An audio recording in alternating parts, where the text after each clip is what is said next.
മനുഷ്യനെ സൃഷ്ടിച്ചപ്പോൾ ആമേൻ അവിടെ ഒരു ശബ്ദം നമുക്ക് കേൾക്കാം, വരുവിൻ നാം നമ്മുടെ സാദൃശ്യത്തിലും സ്വരൂപത്തിലും മനുഷ്യനെ ഉണ്ടാക്കാം. അവിടെ ത്രിയേക ദൈവത്തിൻ്റെ പിതാ പുത്ര പരിശുദ്ധാത്മാവാം ത്രിയേക ദൈവത്തിൻ്റെ ഒരു ശബ്ദമാണ് അവിടെ വെളിപ്പെടുന്നത്.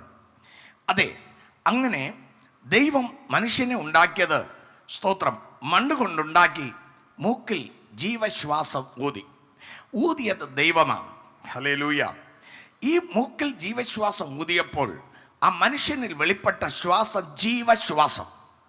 ആ ജീവശ്വാസത്തിന് വേറൊരു കാര്യം കൂടെ ഉണ്ട്. ആ ജീവൻ ദൈവം നിത്യനായിരിക്കുന്നത് പോലെ നിത്യജീവനാണ്. ആമേൻ. ആ നിത്യജീവനെ മനുഷ്യൻ്റെ മേൽ ഊതി. അവൻ ഇന്നത്തെ പോലെ 70, 80, 90 വയസ്സോ ആകുമ്പോൾ ചാകുവാൻ വേണ്ടിയുള്ളവനല്ല.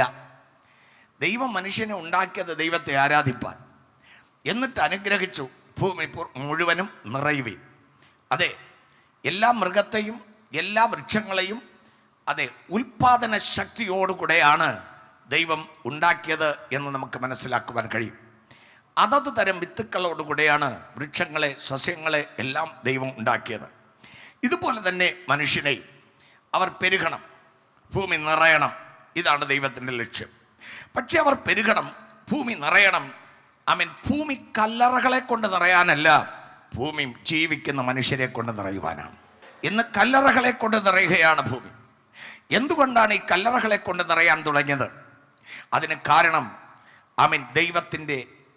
ദൈവത്തിന് വിരോധമായി മനുഷ്യൻ പാപം ചെയ്തതാണ്.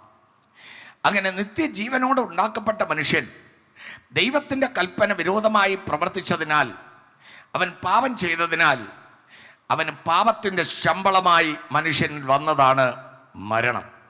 മരണത്തെ യേശു ക്രിസ്തു കാൽവറിയിൽ ജയിച്ചു.